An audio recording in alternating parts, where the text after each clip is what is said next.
Hello, I'd like to ask some questions. I don't know anything. Don't worry, I'm not here to arrest anybody.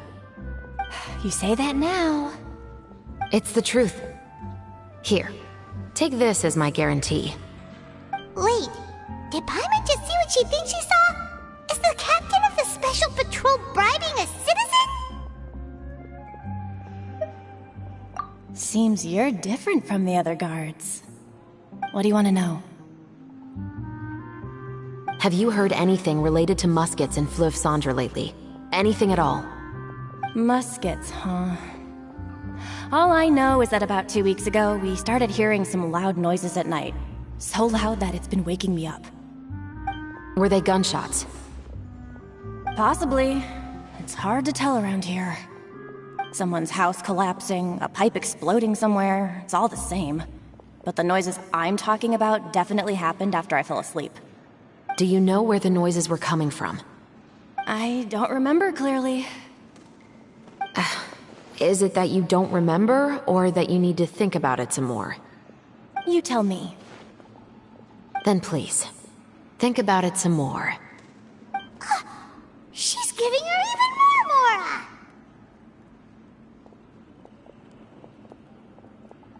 The noises came from the end of the Southern Waterway. I came out and had a look for myself when I wasn't sleeping well, but I didn't dare get too close. That's all I know.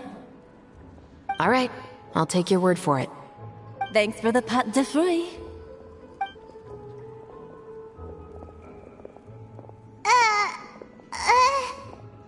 No need to be surprised.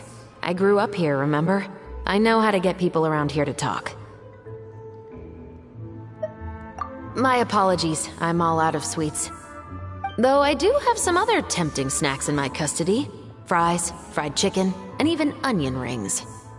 But taking care of junk food is my responsibility. You're better off sticking to your normal, nutritious diet. Now then, let's keep going.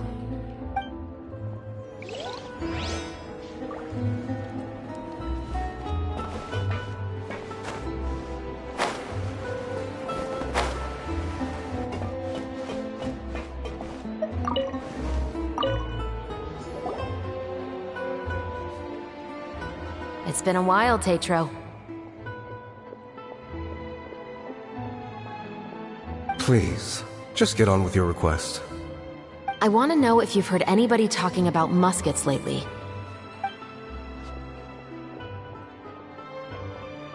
Information isn't free, you know. I've heard that bandits have been extremely active in the countryside recently, and they've been affecting the delivery of goods to Poisson. I can allocate some more manpower to help out with that problem. What do you say? You're still as helpful as ever. One of our men got drunk at dinner about a month ago and lost his gun. 3 days later, it turned up in the corner here. What's weird about that? He just forgot where he put it, right? This is Fleuve Cendre, my friend. Anything of value left in the tavern won't ever make it to the next day. But that gun turned out to be an exception. It didn't get any new wear and tear on it, and didn't even appear to have been fired. We were quite mystified as to what could have happened. I suspect it came back because the weapon was already known to the guards. You mean, a criminal was afraid the Marechaussee Phantom would use the shot marks to track them down? Maybe. But if that's the case, the culprit really took great care to avoid getting caught. I didn't say anything about a criminal. In Fleuve Cendre, knowing who was killed is as easy as knowing what clothes you're wearing today. It's the guy living in the east side, isn't it? I've never liked him. Every time he's here, he just orders a drink and sits there with a nasty look in his eyes. So, who was the one who lost the gun in the first place? Don't bother. Even if you ask, he wouldn't admit to owning a gun to some strangers. Not to mention the captain of the Special Security and Surveillance Patrol.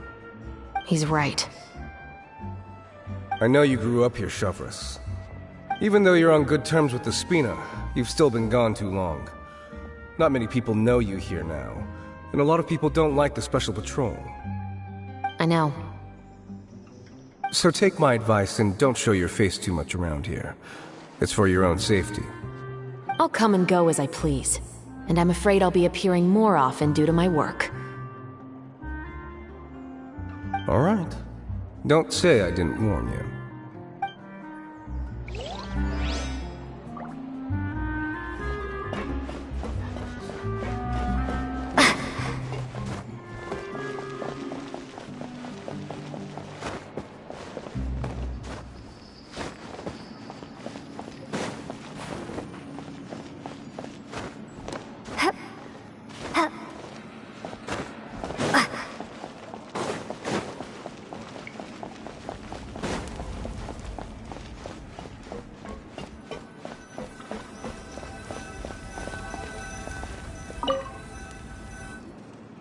What's all this?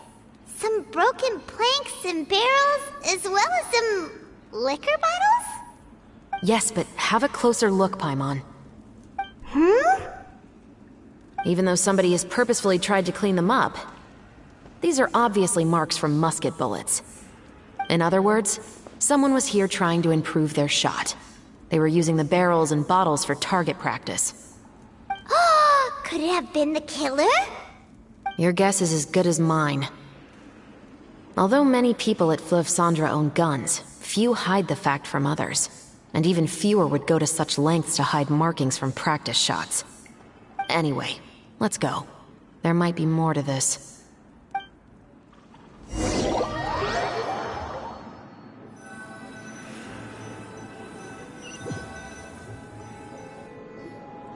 Seems like that's all we'll be able to uncover for today. Paimon feels like we managed to learn a lot more here than up on the surface. Yes. Assuming that everything we found is indeed connected to our suspect, then their timeline was probably something like this. A month ago, our suspect found a gun and took it home to disassemble it. Once he'd figured out its mechanics, he brought it back. In the following weeks, he used some parts to create his own makeshift musket and took it to the Fleuve Cendres for target practice. Then, a few days ago, he found his target and carried out the murder. Once the deed was done, he left a rainbow rose on the body, just like the scene in the novel. That all makes sense to Paimon, but we're still no closer to figuring out the killer's identity. The deceased was a resident of Fleuve Cendres. It's said that he was a poor, solitary man. Yeah, that's also something I'm trying to figure out. If we are indeed following the novel, and there's a story behind the murder, then this murder should be an act of vengeance. But according to our investigation, the deceased didn't have any enemies. He was no saint, but no one's heard of a rival who hated him enough to shoot him dead, much less care to leave a rose on his body. What message is the killer trying to convey, and to whom exactly? We've thoroughly investigated that possibility. He claims to have spent the whole day at the Opera House on the day of the murder, and the staff there have confirmed his account. Okay, so he has an alibi. Not only that, he lacks a credible motive as well. He has a family of his own, and both of his parents are still alive. I've looked into his records. He was adopted at the age of 6, and all the proper procedures were followed. There are also records of him at an orphanage before then. In the story, the mother of the 2 musketeers was murdered after the children turned 10. Of course, he could have changed the children's ages, but I don't want to assume anything without evidence. More importantly, I've also had a chat with him in person. He didn't seem like the kind of person who would pull the trigger to kill a man. Then, what should we do now? We have all this new information, but it doesn't help us move forward. Investigations take time. I didn't expect us to catch the culprit in just a single day. How about this? Let's spend the next few days filming with the crew. We can continue the investigation once we're done with the film. I'm sure that given time, new leads will present themselves. Wait, but weren't you saying Intel is like small, remote islands in the middle of the sea just a moment ago? Wouldn't you just miss them if you were to stop looking? But the book had more than one reference to the islands, Paimon. Oh? What else did it say then? As long as you spend enough time sailing through the fog, you'll eventually come across an island.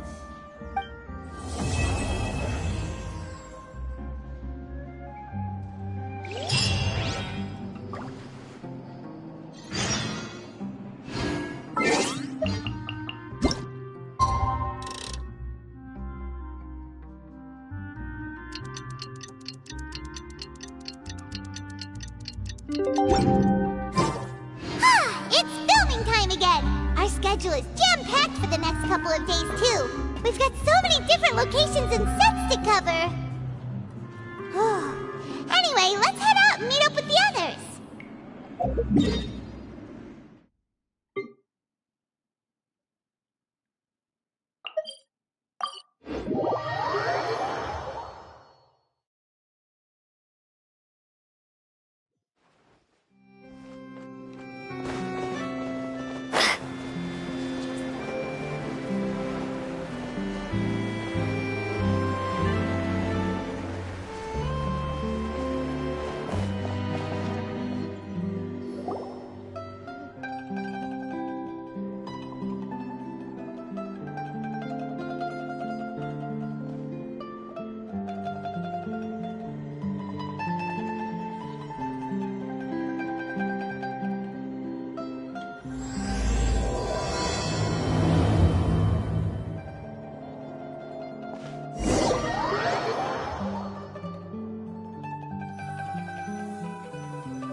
Work, everyone! We're looking to wrap with our two main ladies today. I can already smell our success.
looking to rap.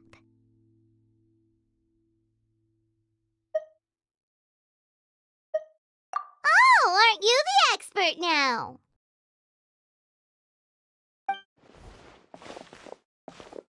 This upcoming scene is the two Musketeers' final confrontation with the Baron. There will be quite a bit of action, but no choreography beyond what we've already rehearsed. Anyway, get ready. Lights, camera, action! The view is beautiful tonight. It reminds me of that fateful night 10 years ago. And now that I've said it, I can even make out the faint fragrance of herbal tea in the air. Enough, villain!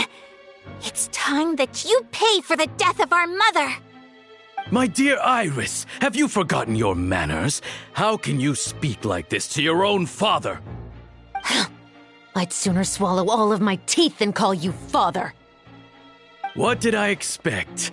Seems the daughters have turned out to be just as obstinate as their foolish mother. In this world, Mora and status is everything. She thought she could blackmail me using her children and force me to grant her recognition and concessions? Ah, how naive can a woman be? Mother never asked a single thing of you. All she wished was for us to live a peaceful life, just like the others. It was you who personally brewed the poison of prejudice and sent Mother to her death. Compared to that deadly poison, the 2 bullets that will soon pierce through your heart will be like sweet mercy. And that's exactly why I said you're just as naive as her. Did you really think 2 muskets would be enough to defeat me? So let's see. What is stronger? Mora and power, or the 2 muskets in your hands?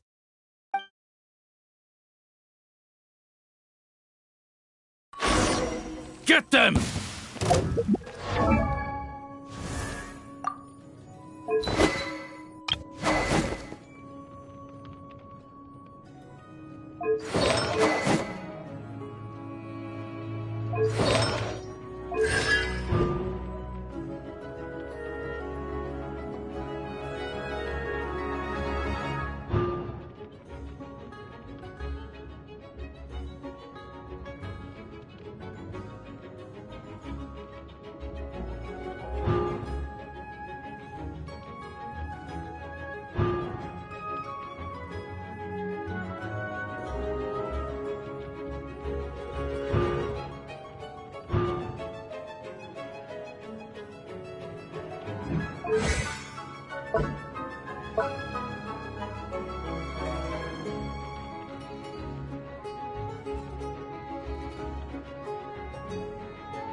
Okay, we'll cover each other, Iris. And Mother will be watching over us, too.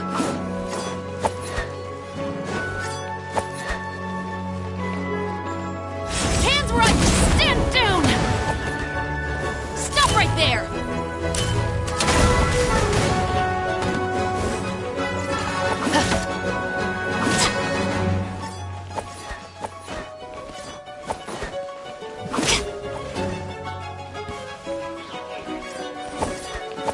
Warning! You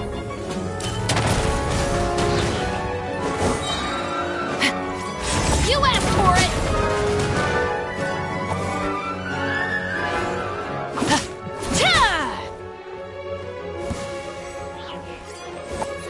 Drop your weapons!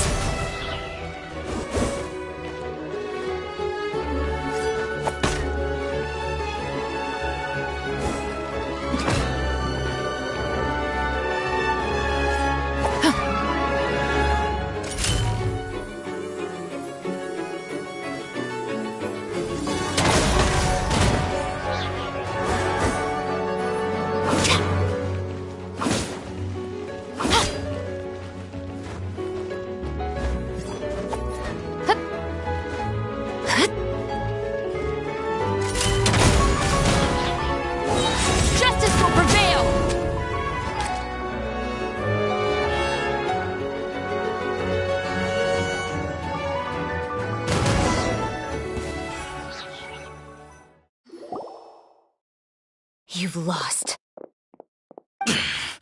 To think I'd lose to my own 2 kids.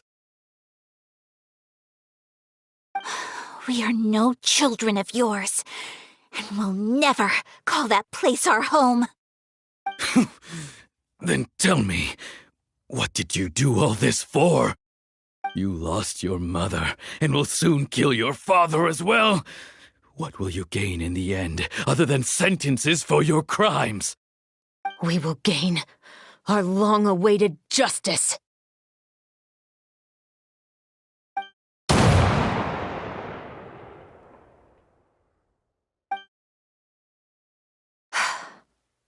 It's over. Finally, it's over.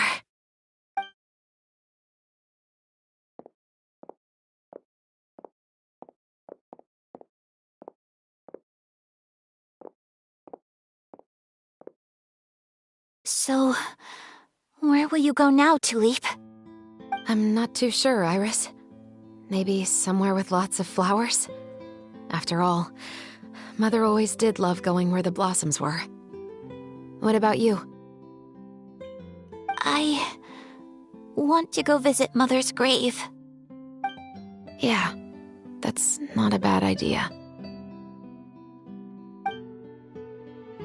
Huh? Tulip, look! What is it?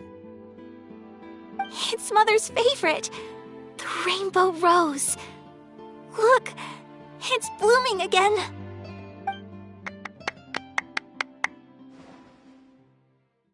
Excellent!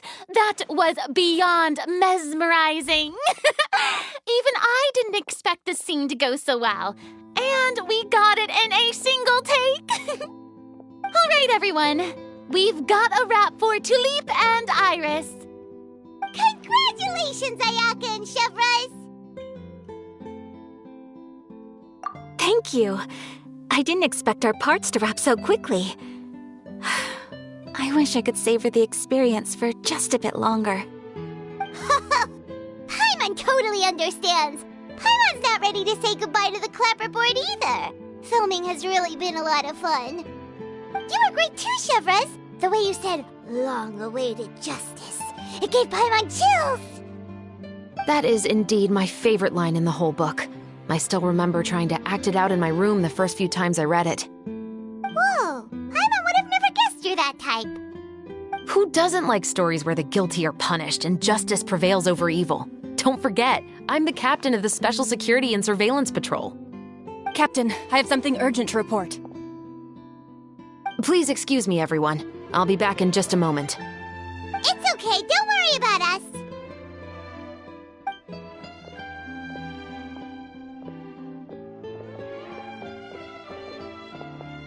Oh? Was she whisked away by work already? I was just about to tell her how great she did. It seemed like some urgent official business. Then perhaps we should thank the stars that we were able to wrap both of your parts so quickly today. Switching around the filming schedule would have been a real pain. Anyway, I actually came over to let everyone know that we're all done for today. You can go home and get some rest. And one last thing, Miss Ayaka. Your acting skills today were immaculate as always. Are you sure you won't consider taking up full-time acting? See, I just happen to know this great troupe that's still looking for a lead actress. Thank you for your kind words, Director Farina. Unfortunately, there are still many matters that I have to take care of back home at the Yashiro Commission. I cannot remain in Fontaine to pursue an acting career.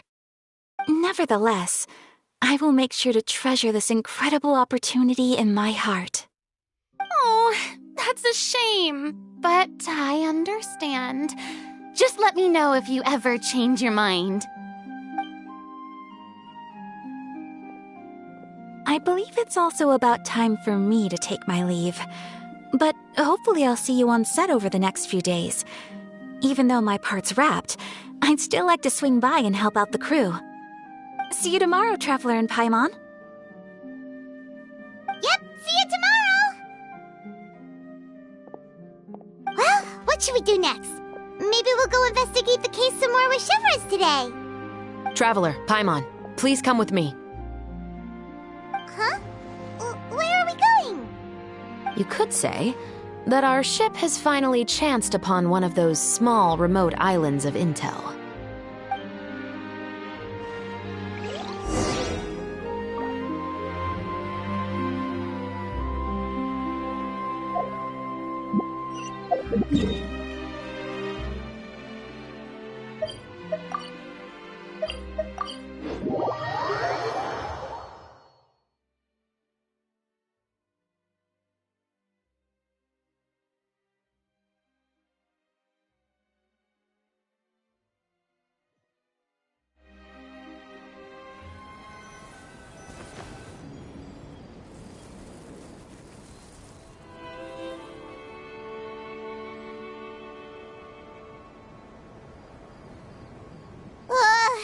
Paimon's exhausted.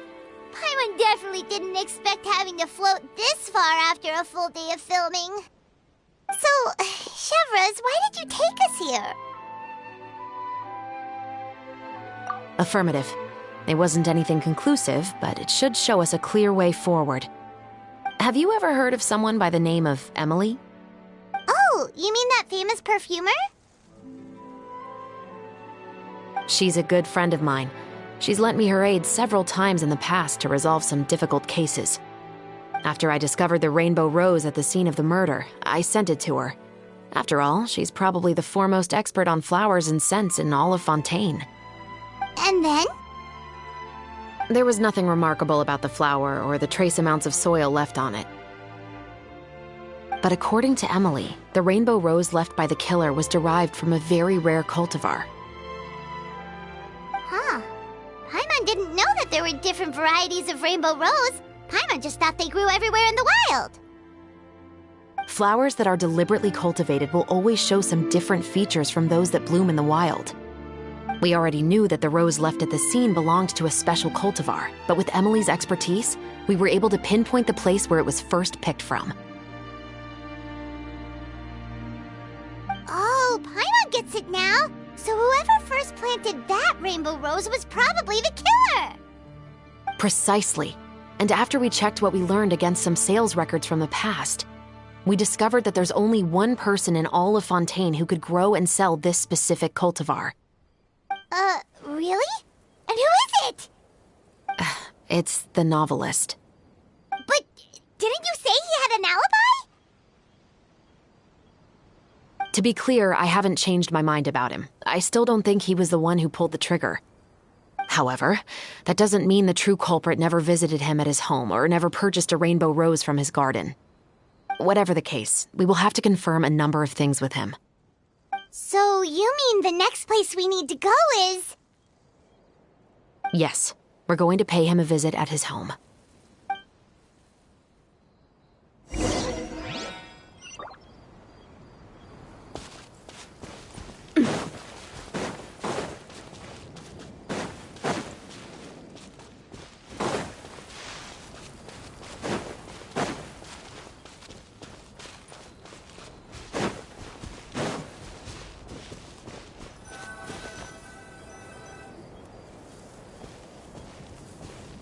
That should be his house. There are so many Gardamex stationed around the place. That's pretty unusual, right? According to what he told me last time we spoke, he hired them so he won't be harassed or disturbed. Huh. So there are a lot of flowers in his garden, but Paimon doesn't think we'll be able to pick one without alerting the Gardamex. Right, which is exactly why I think there has to be a special connection between him and the killer. So, should we knock? Just wait here for now. I'd like to take care of a number of those Gardamex first. But they're so far away. How are you planning to do that? Don't forget, Paimon, I'm actually the real-life captain of the Musketeers.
All clear.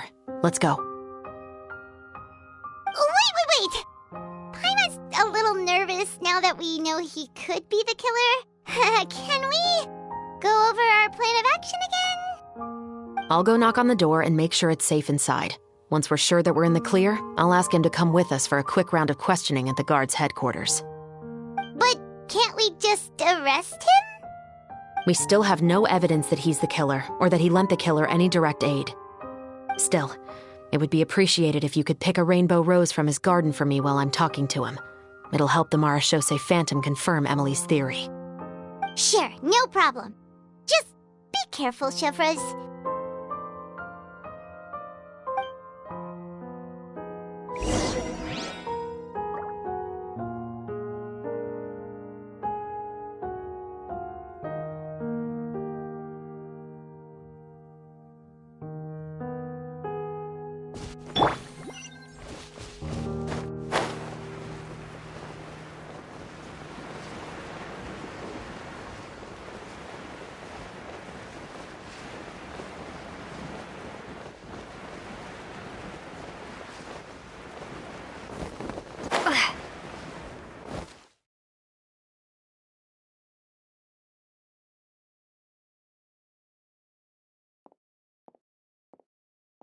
Excuse me, Mr. Baptiste, are you home? Who could it be at this hour? Oh, it's you, Officer Chevres. Would you mind accompanying me to the guard's headquarters, Mr. Baptiste? We would like to ask you some questions about a case. Oh, is it still regarding the murder case from before? I cannot confirm or deny that at this time. So it is then. Listen, I need you to come with me, Mr. Baptiste. Miss Chevres, I'll save you the trouble. Oh, and you two over there? There's no need for you to pick my flowers either. It's not time for them to bloom yet.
By saving me the trouble, you mean...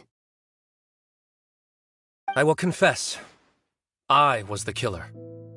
Huh? He just admitted he's guilty!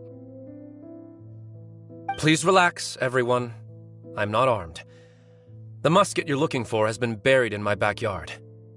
Then it's my responsibility to inform you, Mr. Baptiste, that everything you say right now will be used as evidence for the inevitable trial. Yes, I am perfectly aware of that. I must say, I hate this feeling. Oh? Is it because I confessed? Or because you've been proven wrong? Both, I suppose. For the same reason as the one I wrote out in my novel, of course. I did it to exact revenge. I know you haven't figured out the link between the two of us. Had you done so, I'd have been taken away to the headquarters a long time ago. But that won't stop me from always remembering his grotesque face. After all, he was the one who killed my mother. Your mother is still healthy and well. You know, I was adopted as a child. I was referring to my birth mother. That was never recorded in the orphanage's records. Please forgive a 6-year-old child for concocting some lies to protect himself after watching his mother die right in front of him. So, your novel, it was like a record of your life? No, of course not. It was a work of fiction with many embellished parts. But I am indeed the illegitimate son of a wealthy and influential man who abused his power to murder my mother. That part was 100% real. But the man you killed didn't have a Mora to his name. He was a hired assassin, an irredeemable beast who sank his fangs into a defenseless woman just for a few bags of Mora. But if that's really the truth, you wouldn't be telling us any of this now. You still haven't managed to take revenge against your father, the true mastermind behind it all. I never thought I'd hear that kind of thing from the captain of the Special Security and Surveillance Patrol. I'm simply skeptical about your motives. It's simple, really. I've grown tired of everything and don't want to shoulder this burden anymore. You may have considered me too soft to pull the trigger. Well, as it turns out, you are exactly right. I've become overwhelmed by the aftermath of the murder. So you're going to call a stop to your revenge, just like that? The true mastermind is too rich and too powerful for me.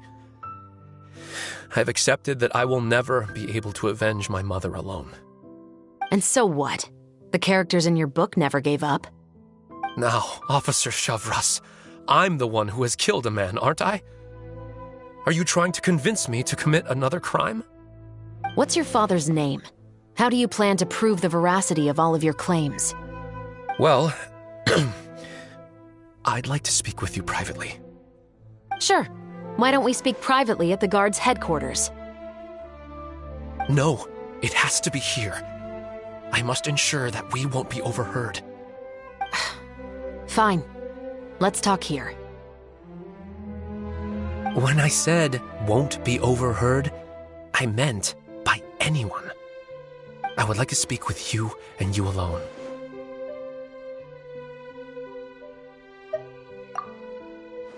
Thanks. I appreciate it. Please stay safe, Chavras.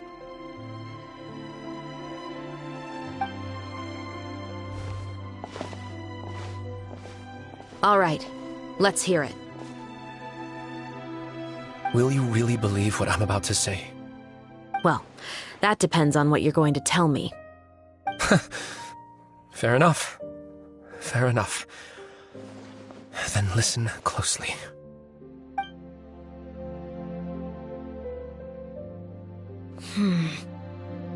So that's how it's all connected. So, it seems you believe me after all. Do you want me to go public with this? No, of course not. At least, not right now. Then why did you bother telling me? You've read my work. What do you think? Even if you were to go public with all of this right now, he'd simply deny everything. It's been too long. Almost 20 years. Anything that could be used as evidence has long faded away. Even if there might have been a solitary island of truth once upon a time, it has long sunk beneath the waves by now. Justice will never find him. Not if you don't try. I know that as the captain of the Special Security and Surveillance Patrol, you will always stand on the side of justice. But do you really think a cushy life in prison really constitutes justice for him? I bet he could lead an extremely comfortable life in the fortress of Meripede. What are you trying to say? I've been observing you from a distance. Your portrayal of the Musketeer was exquisite. Pull the trigger of justice against him. Let the villain get what he deserves. You want me to let you go so you may complete your revenge? No, Officer Chavras. I know that would be impossible. No. What I'd like is for you to perform the deed on my behalf. Oh, Chavras sure is taking her time. What could they be talking about anyway? Oh, Paimon's worried. What if he decided to attack her? Oh, you do have a point. Still, do you have any idea who the rich person might be? And why the novelist doesn't want us to hear what he's saying to Chavras? Sorry to keep you waiting, you two. Hey, how did your talk go?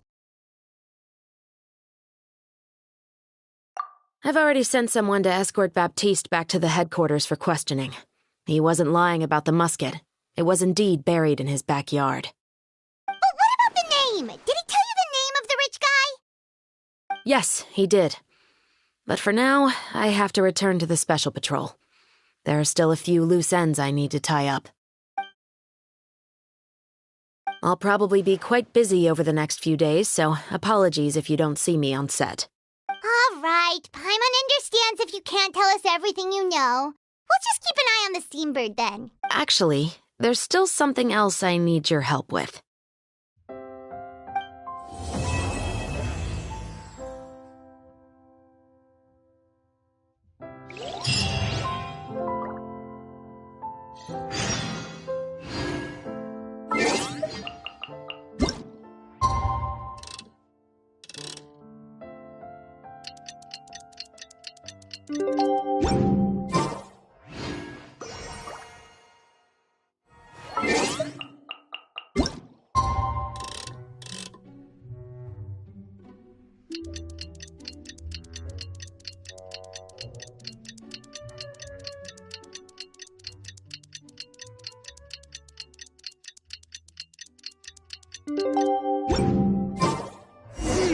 We haven't seen Chavras since that night at Baptiste's place.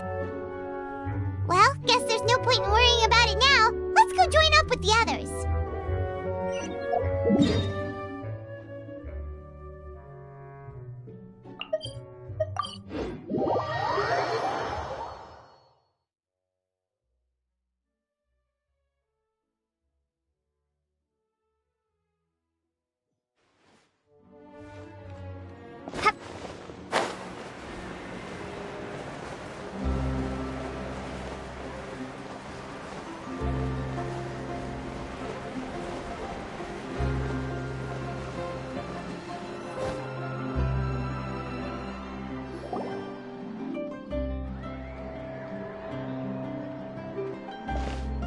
Good morning! Hayaka and I were just talking about you. Is Chavras still not joining us today? Probably not. We haven't seen her either. Huh? That's such a pity. Director Farina said that we've only got a few small scenes left before wrapping up the entire thing. She even said that she'll get me into a couple scenes, so everyone will have a chance to shine in front of the camera. We were also planning on having a victory feast once we're all finished filming. You can join us, right? If only Chavras was here. I still haven't taken a photo with her. I'm afraid that can't be helped. Those special patrol folks are like phantoms when they've got a case on their hands. But to be honest, I'm even more concerned by what I read in the Steambird earlier this morning.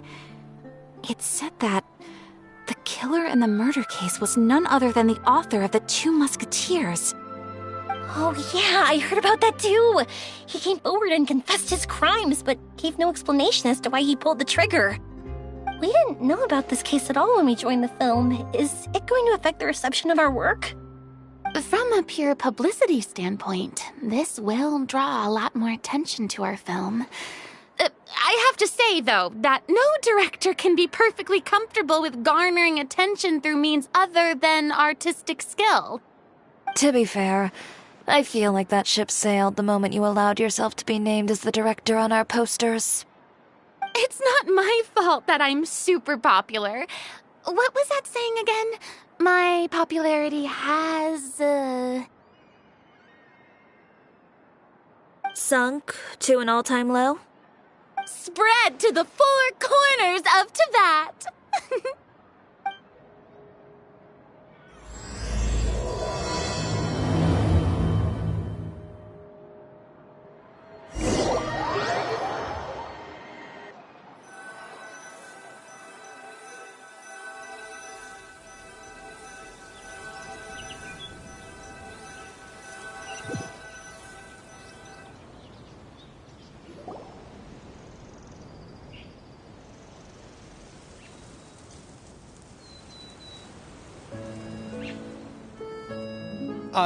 Excuse me, everyone. Xavier! Feels like it's been ages since we last saw you. I've been talking nonstop with the Film Association, and I'm absolutely swamped trying to coordinate the film's marketing. So forgive me for not being around more often, but please believe me when I say that I will make sure everyone's hard work gets the exposure it deserves. Oh, seems like you've been fighting your own battles. Yes, that's one way to put it. Oh, and before we begin the final round of filming, please allow me to finally introduce you to the original investor of our film, Mr. Morris. A pleasure to meet you all. Yes, glad to make your acquaintance, Mr. Morris. We've heard about the issues you've encountered with your financial situation, and genuinely hope that things have taken a turn for the better. Oh, well, the situation has indeed improved somewhat. Don't worry, Mr. Morris. Accidents and last-minute challenges happen all the time. There's no need to blame yourself over it. The good news is that we're almost done filming now, and I would even say that this is the best story I've ever seen. Is that so? I see, that's great news. All right, now that we've gotten all the pleasantries out of the way, let's get this show on the road. We'll mostly be filming typical people and scenery from the streets today to improve the sense of environmental ambiance in some parts of the film. Oh, and there'll be a cameo for Mr. Kamisato and Miss Yoimiya as well. They'll be used to show outsider perspectives on the fates of the Two Musketeers. That's right. Ayato should be here any minute. Excellent! Then let's start with the scenery shots. Camera and clapper loader, you're up. Yep, we'll be ready. Remember, all we need are some wide zoom shots of the streets. If you happen to find some particularly lovely patches of flowers and grass, feel free to grab some close-ups of those as well. Ready? Lights! Camera! Action! Okay, now move the camera slowly. Try to focus on that flower. What's wrong? Just adjust the focal length a bit. Something the matter? But wasn't it working fine for all the days before? Veronique, can we try a different camera? No problem. How about this one? All right, let's give it another try. lights, camera, action! Don't tell me. This one is broken too. Veronique, do we have any other spare ones we can use? I'm afraid we only brought these two today. What? Then go find a workshop to get them repaired right away. Oh, and you too, Bono. Go find our spare camera in the warehouse and bring it back to the set. On it. Greetings, everyone. My apologies for the delay. Is something the matter, Ayaka? It seems like there are some issues with the filming equipment today. We're stuck for the moment. I see. Well, let's not just stand here twiddling our thumbs. Actors, to the makeup booth. We'll start on the next scene as soon as we get a working camera. The people at the workshop told me that the part which holds the lens in place seemed to have fallen off. That's super strange. It was perfectly fine just yesterday. Well, no time to dwell on that now. Let's get back to filming.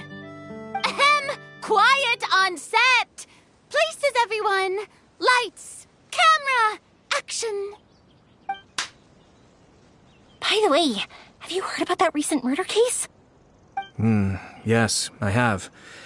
It seems that they've caused quite the commotion in the city. I heard that the chief of the guards is so mad about not catching the culprit that he's about to explode. Oh? I find that quite hard to imagine, considering how he already looks most days. Director, we have a problem. Oh, we're in the middle of a take! Couldn't you wait until we wrapped up this scene? No, Director, our film, all the finalized film that we've been keeping in the case has disappeared. Oh, wait, well, what did you say? Mr. Bono, please take me to where the film was kept right away. I'm coming too. No, Yoimiya, you have to stay here. Oh. Okay, listen up. Everyone who's not working on this current scene can go with Bono to look for the film. Everyone else, stay put and wrap up the scene. Unbelievable. How could all these problems happen in just one day? We're back. How did it go? Did you find the film? We found it in the sewers. Huh? In the sewers? Is the film still okay? We discovered it just in time, so we should still be able to salvage it. The others are checking now to see if we lost any specific scenes. Oh, you scared me for a moment there. I nearly thought we had lost everything. I really don't want to experience that feeling of despair again. Okay, but who could have stolen the film and dumped it there? Could it be, some competitors working on other films? But if they wanted to harass us, why wait until the last day? Okay, we don't have time to really look into it right now. Let's strike while the iron is still hot and wrap this thing up once and for all. Yeah, let's finish it.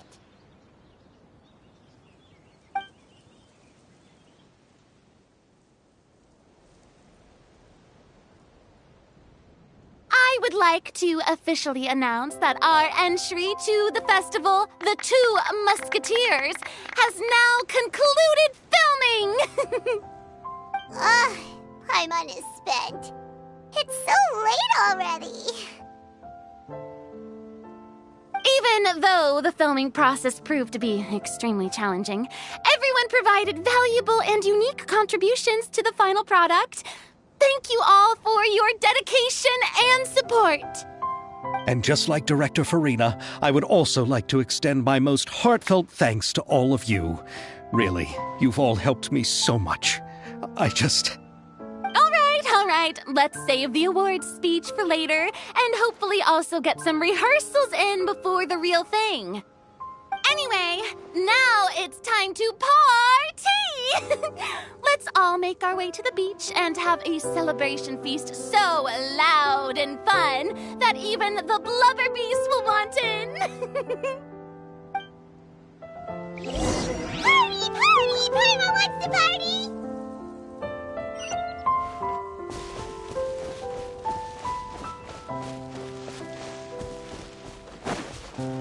Whoa! This place is hopping! Everyone's finally getting to relax after wrapping up the film. Let's go chat with someone! Have you ever seen a fireworks show, Mr. Morris? It's pretty amazing. I'm afraid I haven't, but I'll take your word for it.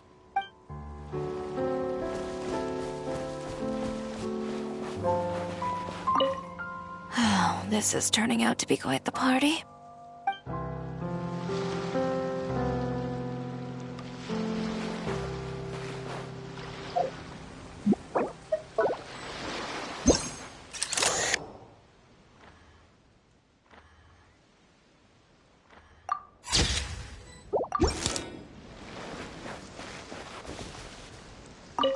I was thinking, if this film turns out to be a success, could I ask the two of you to stay and be a part of my crew? Of course, I'll definitely increase the pay for next time. I'd be more than happy to, Mr. Xavier. Thank you for the offer, Mr. Xavier. But I've made some plans to go on a journey to the other nations once the festival is over. Is that so? Well, then in that case, bon voyage, Miss Veronique. Please feel free to get in touch once you've returned to Fontaine.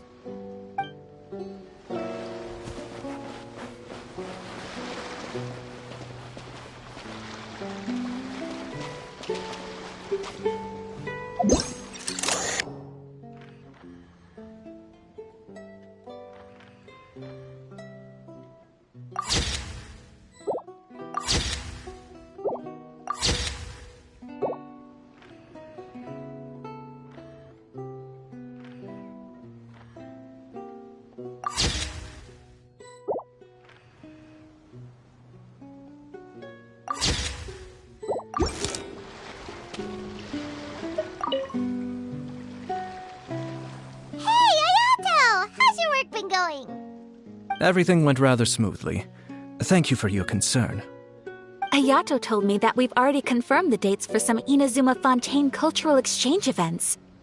So the next time we visit, we'll be doing so in our capacities as the representatives of the Yashiro Commission. Oh, that's great! Then maybe Paimon will be able to find Fontaine detective novels in Inazuma from now on! Oh, wait. Wouldn't Yae Miko get upset if that happens? That would be stealing some of her business. You've got a point. She's always complaining that light novels have become bland and too predictable after all. The cultural exchange won't only feature literatures of both nations, of course. We have also made plans for cross-cultural engagements in the fields of gourmet cuisine, toy making, and artisan craftsmanship. Whoa! Paimon's getting super excited now! When the time comes, be sure to visit and participate in all the events.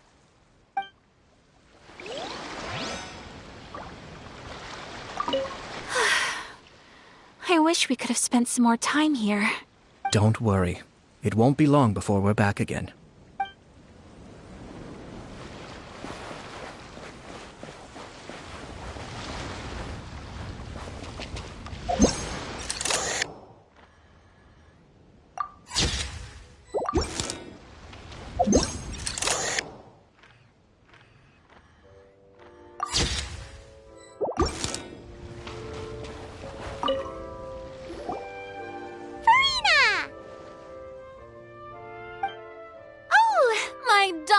Clapper loader and camera operator, you've both worked really hard.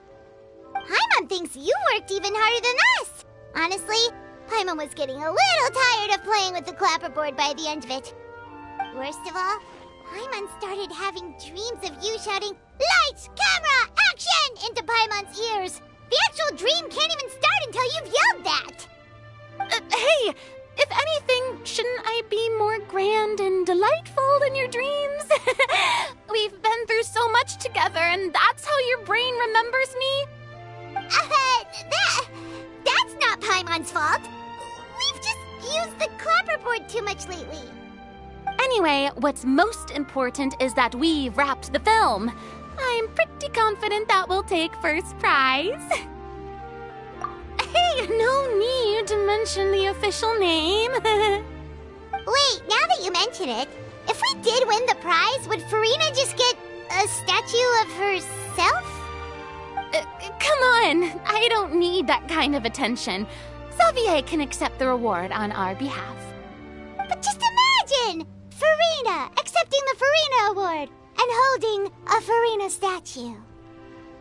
I'm going back to my dessert now. You all can keep discussing that on your own.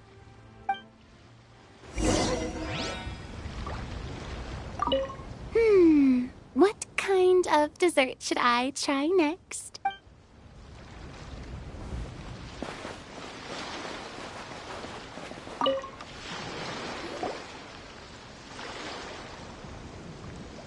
Chiori! Hey, you two. Are you not really into these kinds of big social occasions? Not particularly. But this is still better than Fontaine Fashion Week. But if this film becomes a big hit, people will definitely come flocking to your shop. Yes, that's highly likely. As long as the film can premiere as planned. Are you still worried about the case? That and all the obstacles we had to face today. You're right. It's as if all our bad luck just manifested at once. But why today of all days? No, it's nothing. We've already delivered the film to the editors, so there should be nothing more to worry about. How are you doing, Mr. Morris? You having a good time? Well, you could say that. Do you happen to know when the party is scheduled to end? Judging by how much fun everyone's having, I'd say probably not until well after midnight. Is there something that you still have to take care of at home, Mr. Morris? Oh, well, I'm just not a late night person, so I might take off shortly. Oh no! Silly me. I almost forgot something super important. Oh, what is it? I prepared a whole batch of fireworks for the party, but I forgot to bring them over from the warehouse. Fireworks, you say? That's, truly a pity. Sorry things didn't go as planned. Could you help me carry them over, Mr. Morris? I won't be able to fetch all of them by myself. Me? Are you sure that you can't find anyone else? I just wanted to make this a surprise for everyone. The warehouse isn't far from here. We'll be there in no time.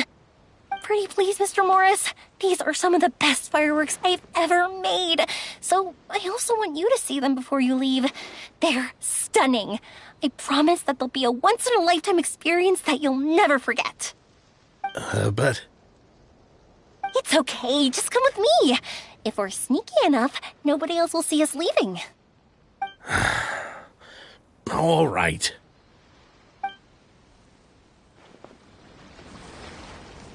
The warehouse is right over here. I moved the fireworks there in advance, so it shouldn't... Shh! Don't let anyone else see us. I still want it to be a surprise.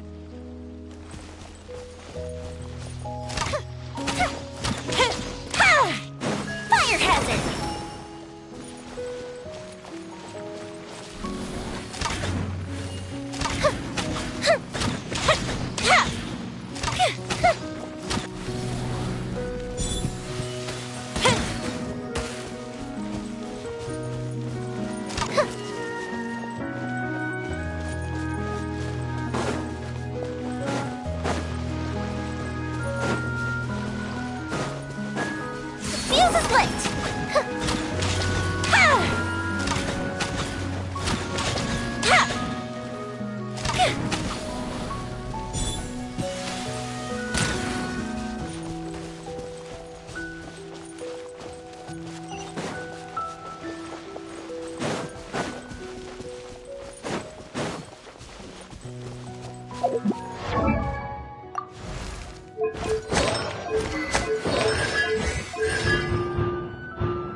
It's dark in here. Wait here, Mr. Morris. I think the light switch should be somewhere over here. Why did I have to get roped into this? What was that?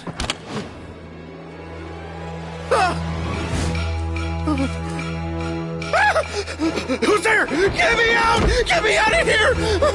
Did you really think you'd get away, Morris?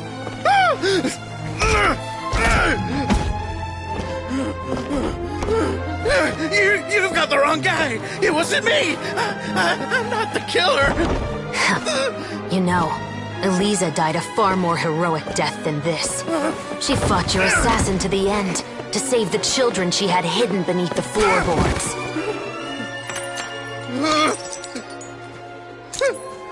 That is Eliza's pendant. The one with a photo of you two inside. The one you gave her. Ring any bells? It's a fake! It has to be! There's no way! No way your assassin didn't destroy it, you mean?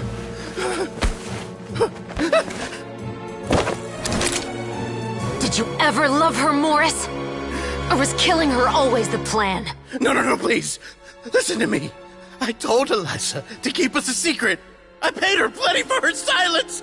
I never thought she'd keep the child. Everything was gonna come out, and I had no choice. She'd force my hand. No! I'm begging you. I have money. Just name your price, please. You can keep your Mora, and you can go to hell.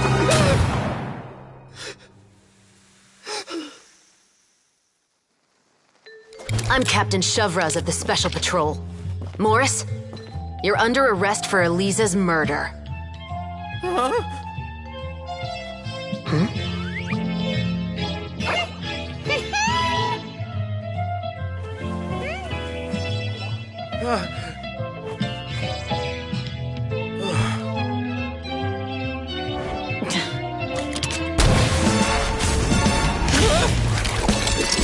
You're under arrest too, prop manager Veronique.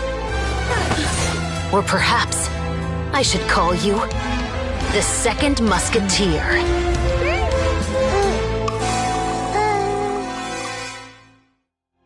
Wait, what's going on? This wasn't in the script. Drop the gun, Veronique. Why? Why would you keep me from exacting revenge on this heartless monster? Drop your weapon. This is my final warning.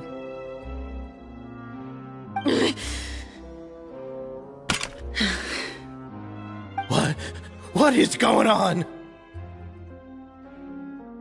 Do I have to spell it out for you, Morris? Everything that took place just now was staged to get you to confess the truth. But this last part is all improv, of course.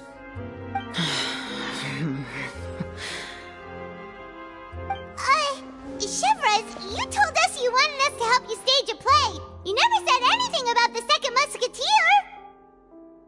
It's because even I had no way to confirm my theory until now. Thank you for your performance, Yoimiya. Could I trouble you to go and bring in the other Special Patrol members? They should be on standby just outside.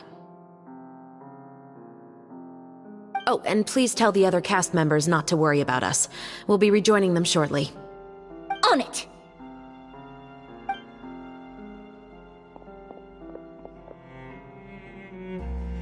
So what do you think, Morris?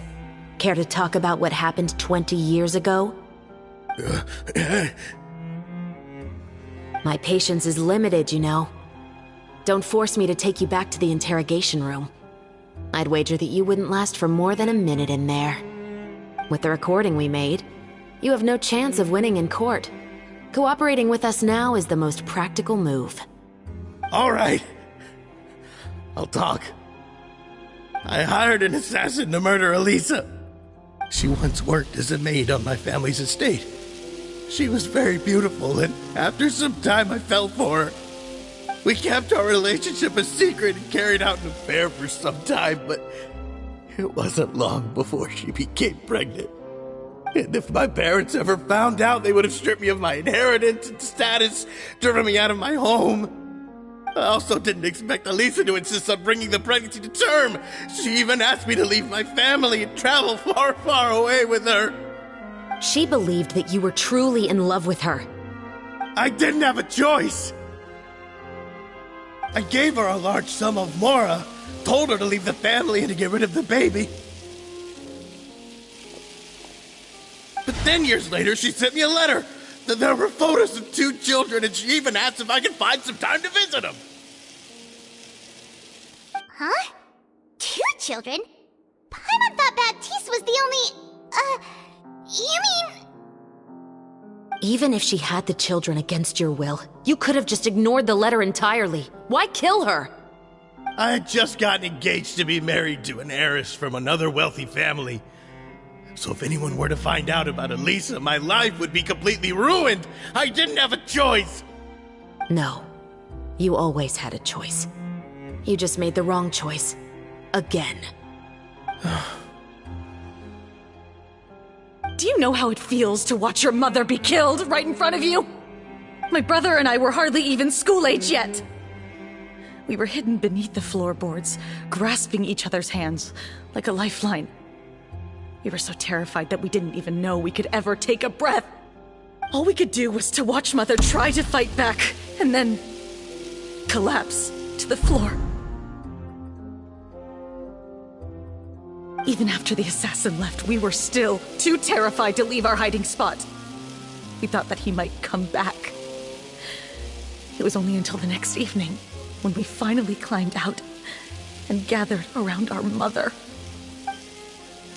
But she had already become cold and stiff to the touch. You made up your mind right then and there to bring this case to light.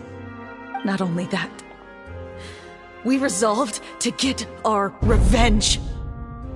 And that's why you became the Musketeers. No, that's why I became a Musketeer. The man from before was also killed by me. My brother had nothing to do with it. I figured as much. You did? I once told these 2 that he didn't look like a killer to me. His confession from that night also rubbed me the wrong way. I think what really tipped me off was, how could I not feel a sense of regret in him? Huh? He confessed faster than any criminal I've ever met, but he didn't say a single word about you. He insisted that he was the sole perpetrator in the case. But after the questioning ended, I disassembled the musket we dug up from his backyard, put it in front of him, and told him to reassemble it. Wanna guess how far he got?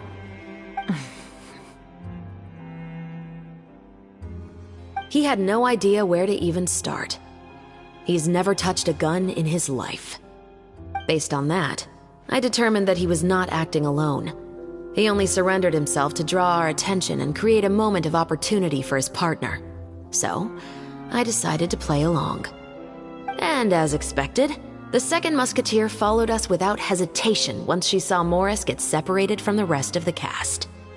Besides, why else would he call the novel The 2 Musketeers? But how did you know it was Veronique? I figured it out the moment Baptiste told me his father's name. That so-called financial crisis was all just a ruse. He just wanted to sign up as the investor and then leave the film without any source of funding. After all, he has a vested interest in minimizing the reach of this story. It's really just the same thing as what he did to Elisa all those years ago. Human scum. But then Xavier pulled out all the stops and got the film made against all odds. Morris couldn't have that. With the killer in custody, he figured it was safe to act. And so he came to visit the set today, just as I expected. Wait, so you were behind all those mishaps today?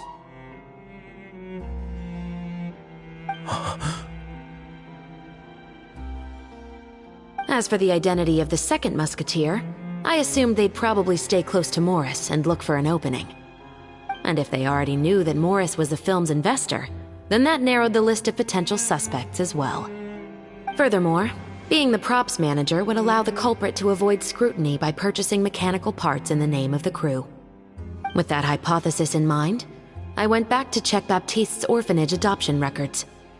Guess whose name I saw on the same page, just a few lines from his. My brother. He trusted you. As in, he trusted me to perform the deed on his behalf? He trusted you to stand on the side of justice. I am. I thought you could do it as well. Oh, the look on your face when you told him to go to hell. I really thought you'd put a bullet in his brain. You know what he has done. Are you telling me that you'd rather see him spend the rest of his life living like a king in the fortress of Meripede? I will never be able to forget the feeling of my mother's cold, lifeless hands. And you would call this ending fair? Is this what you call justice? I won't lie, Veronique. I did hesitate when your brother first told me about the truth. I wondered. I agonized over whether I should really put a bullet in his head. So why don't you? Because that should never be how justice is carried out in this world. Perhaps, to you, justice is simply reciprocated. An eye for an eye, and a life for a life. But everyone has their own understanding of justice. If everyone were to pursue their own definition of it, there would be no more order in this world. Today, you'll kill Morris, and tomorrow, his children may come for you. The world cannot render judgments based on a desire for revenge. That will only lead to a cycle of revenge, as well as the destruction of order and civilized society. Fontaine is founded on a set of laws and a standardized code of justice. That is why we are the nation of justice. But with all that said, I will promise you this. Morris will not lead a cushy life in the fortress of Meripede. Chevreuse, the rest of the Special Patrol is here. Thank you so much, Yoimiya. Letelier, Terena, please take them away.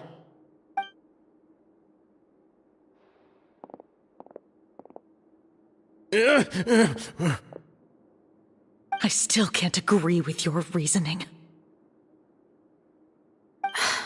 I know. Justice has not been delivered. At least, not today.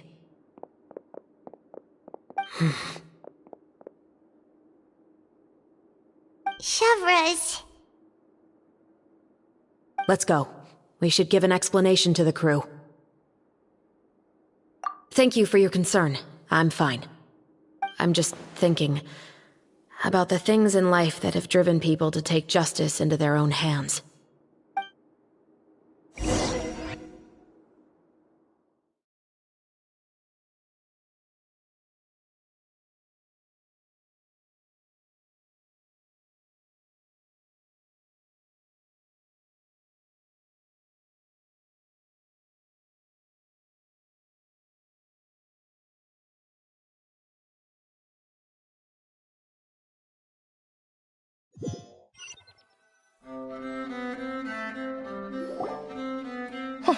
Who would have thought Morris would turn out to be... I'm at a loss of words. How could he have done something like this? I'm just glad that you're all safe and sound. Who knew that such a labyrinth of cases would be behind this story? Well, what should we do now? We have a finished film, of course, but should we still go ahead with the premiere? What do you mean? Shouldn't you be even more motivated to spread the word now that you've learned the truth?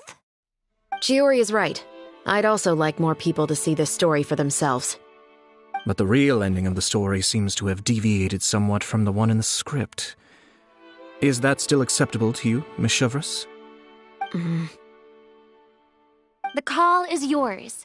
We still have time to reshoot an ending if that's what you'd like. No, it's fine as is. I like what we have for the catharsis. Romanticism is what gives works of art their appeal. Fiction is able to explore means of restitution that could never work in real life. Just like the real world, the world of stories also has its own set of rules and justice. These different possibilities are what initially drew me to reading in the first place. Sounds good to me. I support your decision. What about Veronique? Will she be okay? She will soon face her judgment alongside her brother and Morris. If I had to guess, they'll probably all be sent to the fortress of Meripede. I'll make sure to give Risley a heads up about it. Oh, you mean that kind of heads up? Exactly. Ahem. All right, then the matter's settled. Now that everything's been taken care of, there's no reason for us to keep looking all gloomy and grumpy. Let's get back to the feast and enjoy each other's company. We'll be starting the post-production process tomorrow. You should join us, Chevres. You missed the first few hours of the party, didn't you? All right. Count me in. Then I'll wait for you over there. There's still some good news that I'd like to share with Chevres.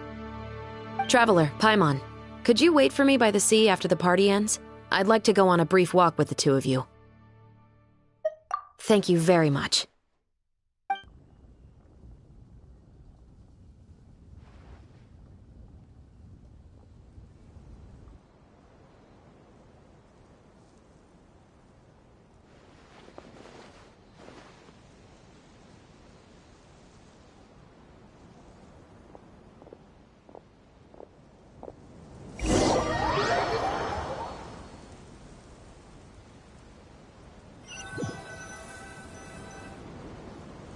Sorry for the wait.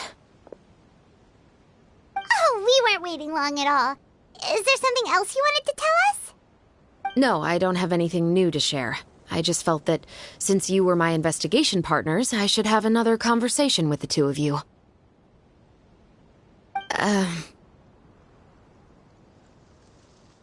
Traveler, how would you have responded to Baptiste's request if you were in my shoes?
Is that so?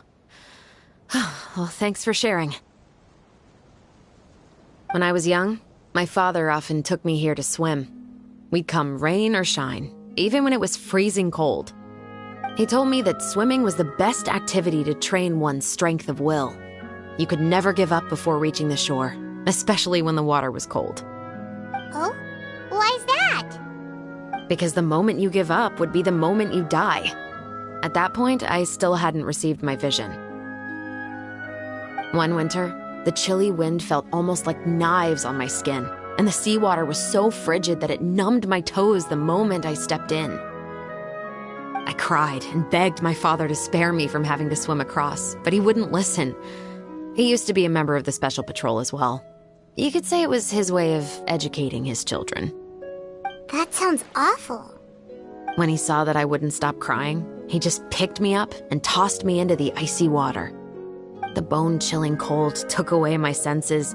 I couldn't feel anything but fear and rage. I waited for my father to save me, but one look and I knew he'd already started swimming for the opposite shore. I realized that if I were to give up, I really would die right then and there. I used all of my strength to try and catch up to my father. Those few minutes felt longer than my whole life up until that point. I did, however, make it to the other side. I've never felt afraid about anything in my life after that, nor have I ever cried again. That way of teaching would have never worked on Paimon. Yeah, I don't think that was the right method for anyone. It's just that, working now as I am in the pursuit of justice, I still sometimes feel like I've been tossed into that winter sea all over again. The anger and the helplessness. Chevreuse. But the worse I feel, the more I know to never give up. The alternative would be to forever lose myself among the waves. Anyway, how about a race? Neither of us will drown, but we can still see who swims faster. You guys go ahead! Paimon will grab the clapperboard to mark the start of the race.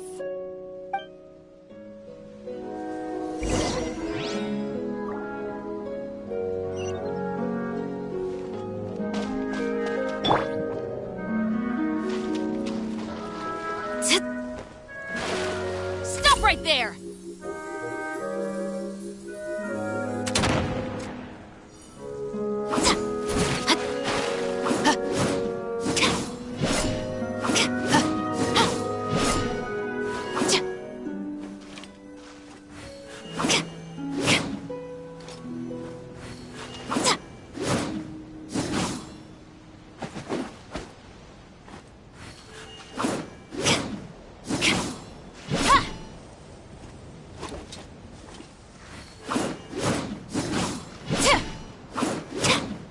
Drop your weapons!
Sorry for the wait. Oh, we weren't... No, I don't have any... Traveler. How would you have responded to Baptiste's request if you were in my shoes? Just like the protagonist of the story, huh? Can't say it doesn't suit you. When I was young, my father often he told me that... Oh? Because the moment you... One winter, I cried. And that sounds... When he saw that I wouldn't... The bone-chilling... I waited for my father. I used all... I've never felt afraid about any... That way of teaching... Yeah, I don't think that was... It's just that... Working now as I am in the pursuit of justice. Chevreuse. But the worse I feel... Anyway, how about a race?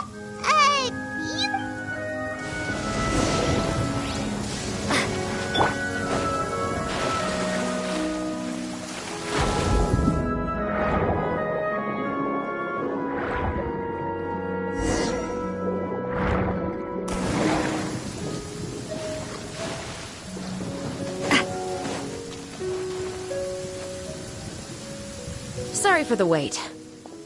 Oh, we weren't waiting. No, I don't have any... Traveler. How would you have responded to Baptiste's request if you were in my shoes? When I was young, my father... He told me that... Oh? Because the moment... One winter, I cried. And that sounds... When he saw that I wouldn't... The bone-chilling cold... I waited for my... I used all of... I've never felt afraid about anything... That way of teaching... Yeah, I don't think that was the... It's just that... Working now as I am in the pursuit of justice. Chevreuse. But the worse I feel, the... Anyway, how about a race?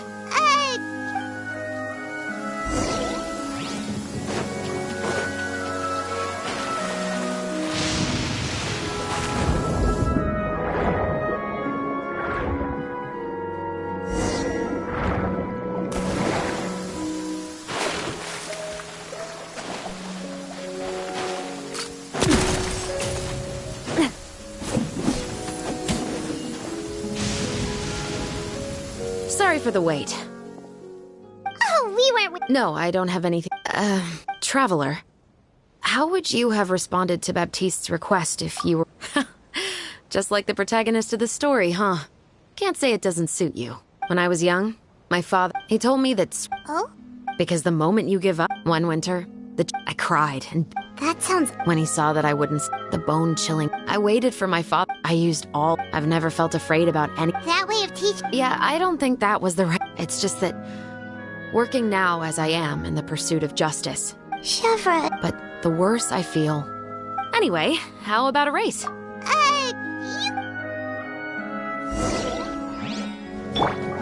Final warning!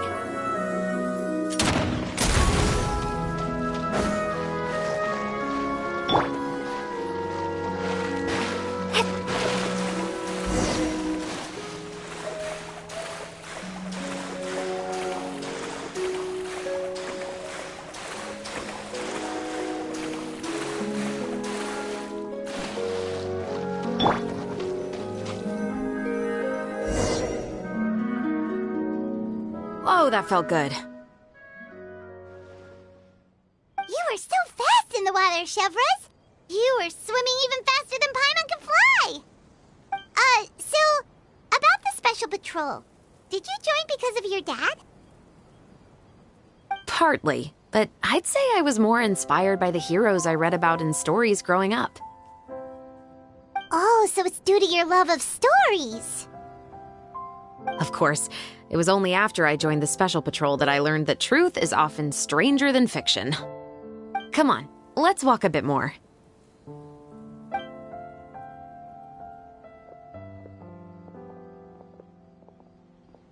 To be honest, I do sometimes question whether the decisions I make are the right ones.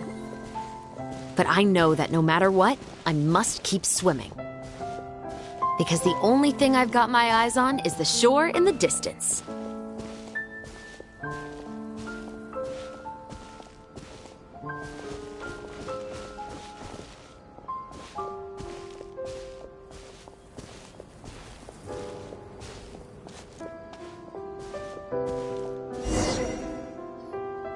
Thank you for coming on this walk with me. I feel a lot better after getting all that off my chest. Huh. We're nearly back at Baptiste's house. Huh. You're right. I didn't realize we were so close. He really did plant a lot of flowers. It's just like how he described it in the story. Huh? Wait. Paimon, Traveler, look! The rainbow roses in the garden. They're in full bloom now.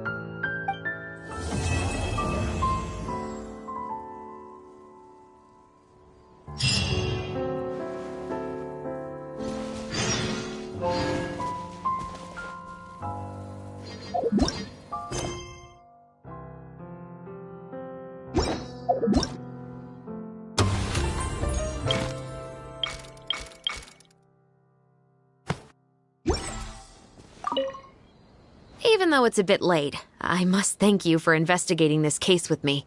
Not on behalf of the Special Patrol this time. It's a personal expression of gratitude from yours Oh, you want to hear more about my father? To be honest, I didn't spend that much time with him. He was always busy with the Special Patrol, so he would often return home really late at night. Some nights, he didn't come home at all. Once, he didn't come home for a long time, maybe a whole week or so. When I went out to buy food, I learned that he had become a criminal, and by extension, that made me a criminal's daughter. But we can talk about that another day. Thank you for looking out for me. I'll see you at the award ceremony. I'd be very surprised if we don't win.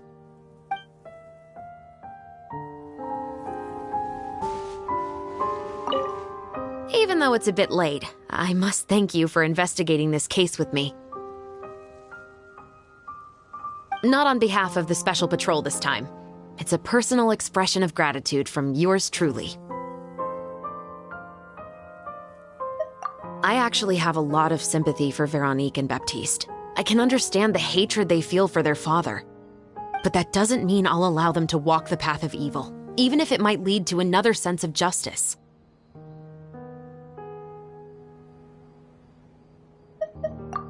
Films are different from the real world. They're a form of art and represent the wishes in people's hearts. I adore the two Musketeers, and I'm very happy to have had the opportunity to act the role as one. I can't wait to catch the film when it premieres in the Opera House. I'm looking forward to seeing the audience's reaction to the climactic ending.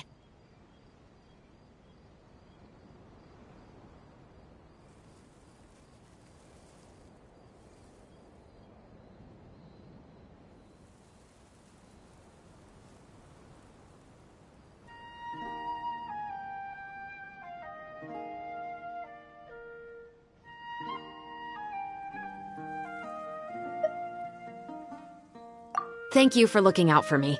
I'll see you at the award ceremony. I'd be very surprised if we don't win.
Hey there, you two!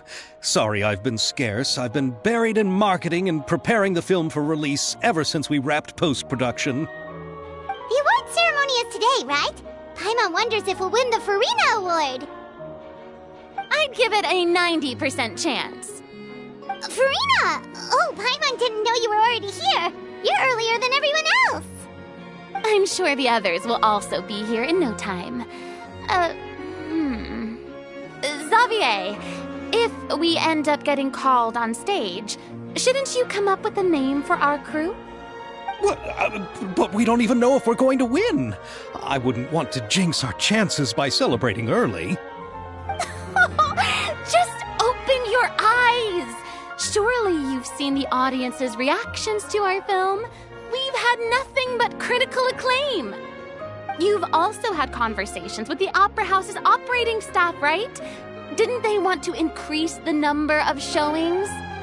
With the mora you've made from the box office, you can now open your very own film company. But that's all credit to my amazing crew. You've all helped to make this a reality, so I can't be the only one asked to come up with a name. Well, give it some thought. I'm sure the crew will respect your choice. All right, but before that, Traveler and Paimon, could I trouble you to quickly pay a visit to the Fortress of Meripede?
Huh? But shouldn't we stay for the award ceremony? I wanted to ask you two to invite Shavraz to join us at the ceremony. She's one of the lead roles, after all. I haven't been able to find her recently, so I haven't had the chance to invite her personally. According to the papers, the culprits of the Musket murder case will be personally escorted today by the captain of the Special Patrol to the Fortress of Meripede. Oh, Paimon gets it now.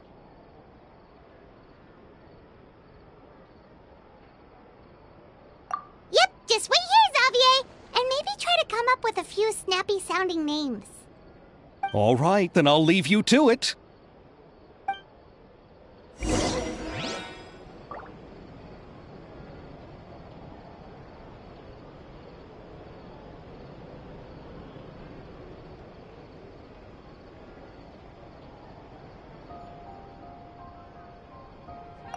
Will we really win an award? Trust me. When have I ever been wrong about something like this? Happy Fontanelli Festival.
This is as far as I'll be taking them. I'll leave the three of them to you now. Got another errand to run?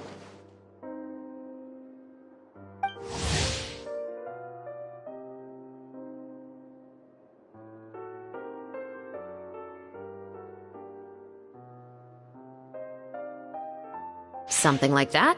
I'm expected at a party. Now that's something you don't hear every day. Found a new pastime? No, it's just a special occasion. Shavras! Risley! Festivals really do bring people together. It's been a while since I last had so many visitors at the Fortress of Meripede. Call it the festival spirit, I guess. Yeah, you could say that.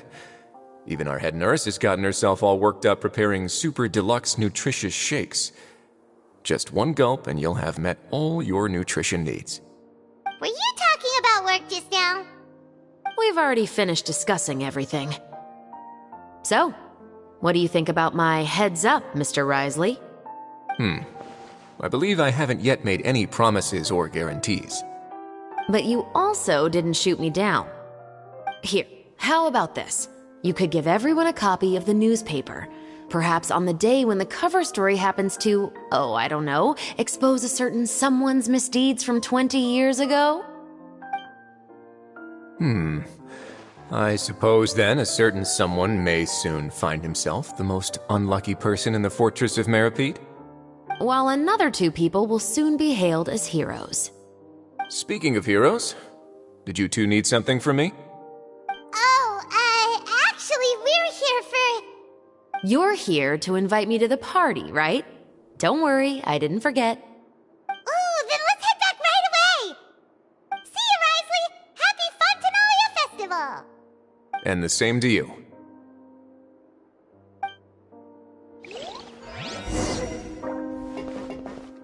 Please, go and enjoy the festival.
And the winner of the Farina Award for the first Fontanalia Film Festival is... The Two Musketeers!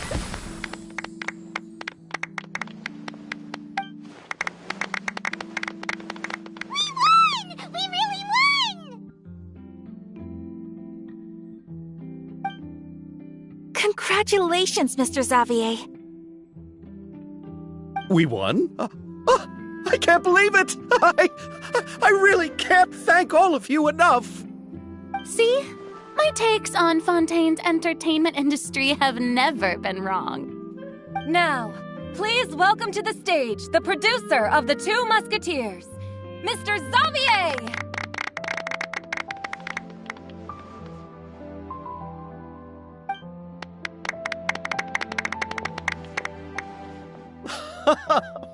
Thank you. Thank you all so much for your recognition and support. While I'm up here, I would love to give special thanks to... Time really flies, huh? It certainly feels that way. It feels like it was only yesterday when you were teaching me to hold a musket. Will you come back to Fontaine again? Of course. I'm very fond of this city. There are so many novel and interesting things that it's been hard to keep track of them all. But how about you? Would you be interested in visiting Inazuma? I can't say the thought has crossed my mind before, but I'd be willing to consider it now.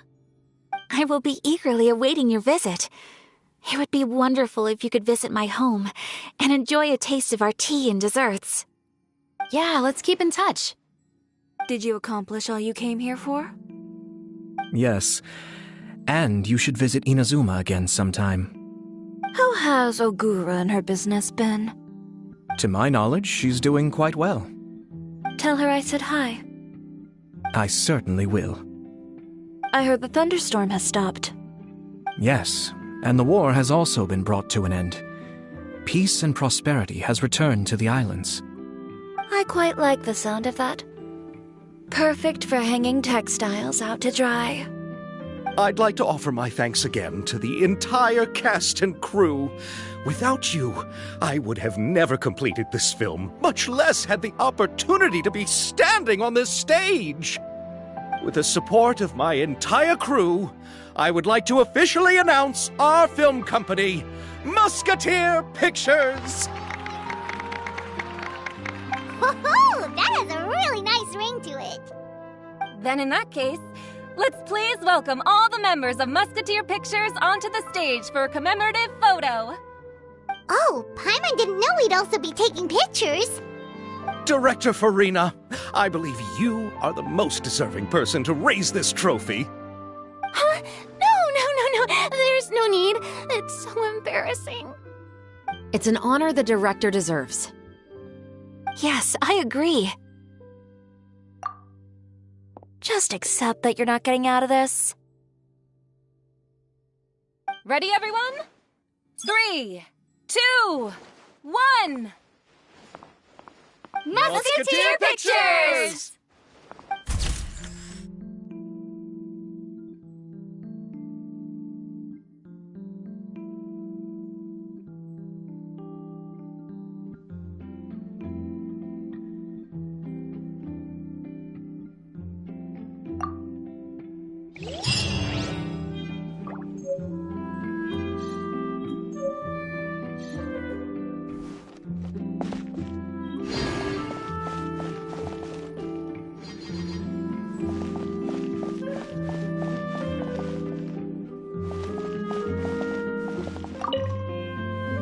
Lady Farina, please allow me to take just one more photo of you.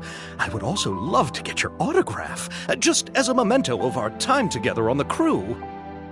Hey, I've had enough of the camera flashes from when we were all up on stage. But, Lady Farina, you are the best director I've ever met! The most photogenic maiden in all of Fontaine! This kind of lively and celebratory setting is exactly where you shine. I believe all photographers would agree.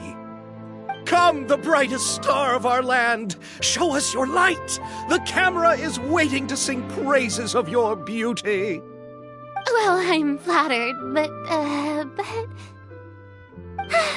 All right, I'll humor you and try a few more different poses. But I don't have to hold the trophy, right? Of course. You may pose however you like. Thank you so much. Thank you so much. By the heavens, my luck has been beyond belief. I'm having a hard time coming to terms with it now. Oh. Happy Fontanale Festival. Trial or treat?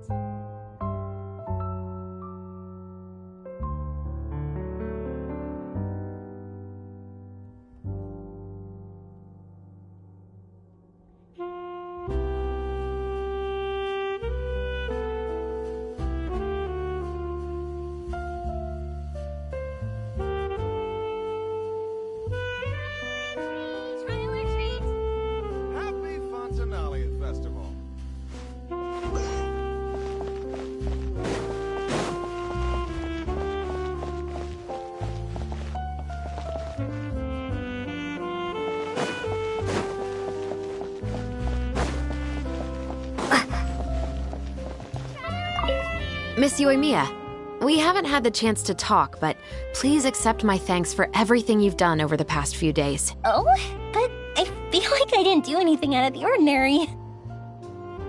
I'm very grateful for your assistance during that special performance in the warehouse. It was always going to be somewhat risky to engage and draw away Morris all on your own. You're only a civilian and have never been trained to act in such a dangerous situation. Don't say it like that. As the director's assistant, it was my duty to help out the crew however I could. It was an honor to help you solve the case. I have to admit, though, my heart was thumping super hard the entire time I was laying on the ground. I was scared that everyone would notice. You did great. Oh, and before I forget, if you ever visit Inazuma, please come and pay a visit to Naganohara Fireworks. I'll make some fireworks for you. I even know what shape we'd make. I'm guessing a musket. Telling you now would ruin the surprise. If you really want to see it, just come and visit me.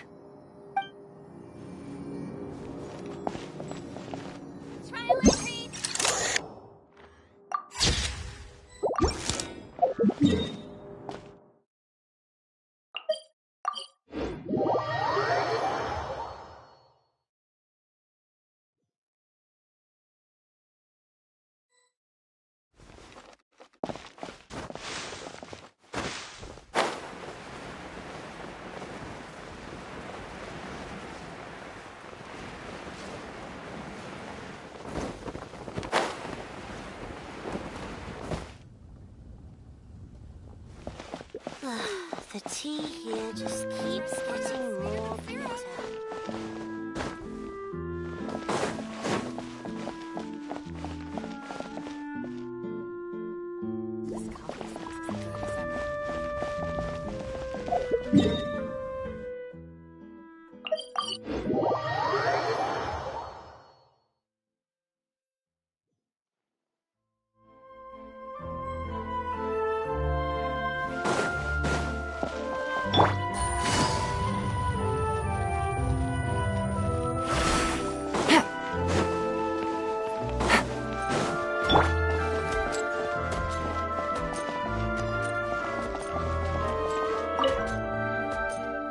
It's you. Is there something I can help you with? Interested in our couture services? Just give me the word. Thanks to you, we were also able to premiere the film in time. Its success has increased the reach of my brand. There's no need to be humble. You helped Xavier and Chevreuse, and even Kirara's told me many good things about you. They are all my friends. You've done far more than what you give yourself credit for. I am merely a fashion designer. I don't have anything else I moonlight as. But when you run a business, it's inevitable that as you make more friends, you'll also encounter all sorts of thorny issues. You scratch my back, I'll scratch yours. It's just the common sense of business. Xavier's over the moon now that he's actually won the Farina Award. Maybe I'll actually find him in the fountain the next time I see him. The demand for couture at my boutique has also increased. So much so that I don't have enough staff to handle it. Looks like I'm one step closer to achieving my dream. Anyway, you will always be welcome at Chioria Boutique. I would love to see you both again at the upcoming Fontaine Fashion Week as well. Okay, see you around.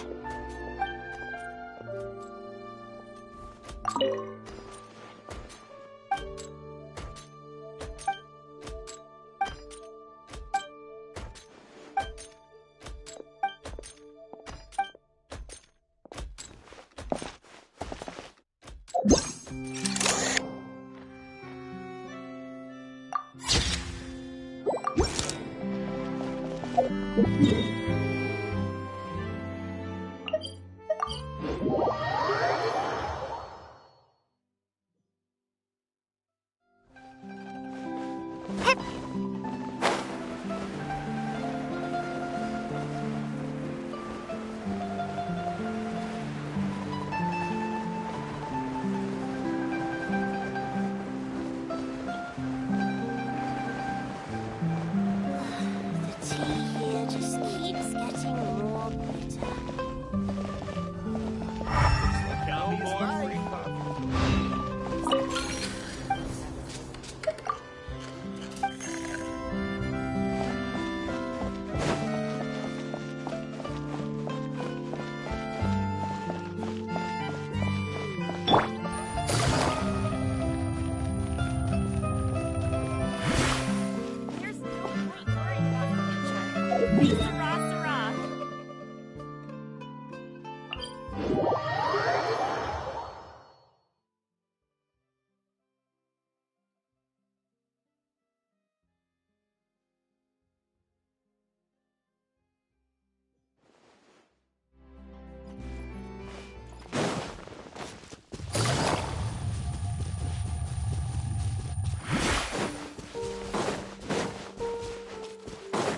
Take it easy.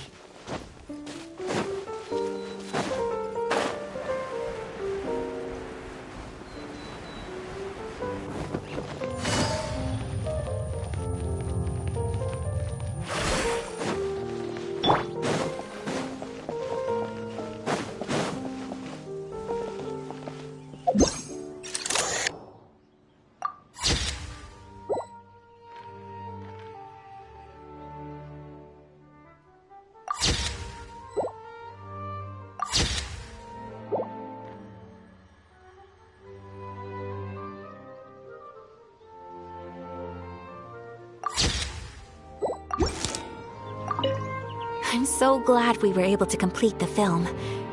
Thanks for taking care of me while I was here. Really? Thank you. At first, I simply tried to work hard out of a desire to not become a burden to the crew. It would have been so embarrassing if the filming had to stop to accommodate my lack of skills. But Director Farina was both patient and knowledgeable, and Shavras and Elaine taught me a lot about the scenes and details. It was all thanks to their help that I was able to grow comfortable with the role.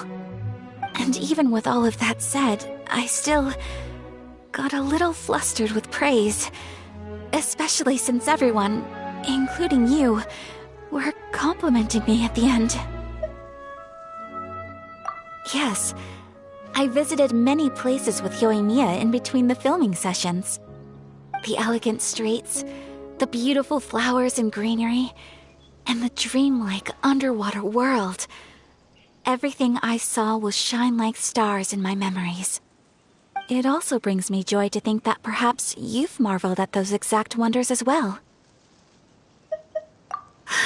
It's nothing at all. I don't often have the opportunity to wander out into the world like this. Not only did I make many new friends during this trip, I also picked up many new skills from everyone around me. I will cherish this experience greatly. Oh, and I'm also going to bring some conch madeleines back to the Yashiro Commission as a gift. If we could enjoy them with some coffee, perhaps it'll feel as if I'd never left Fontaine at all. Thank you for looking out for me.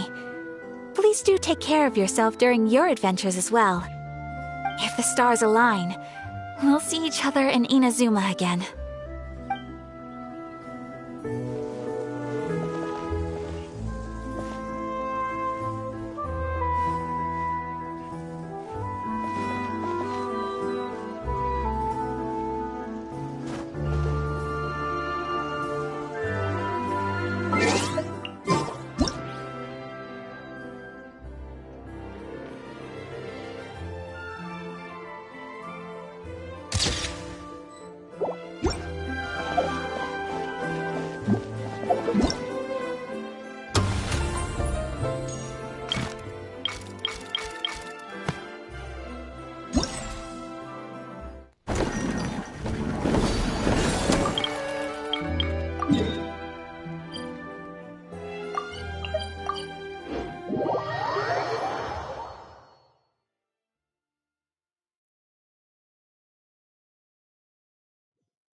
you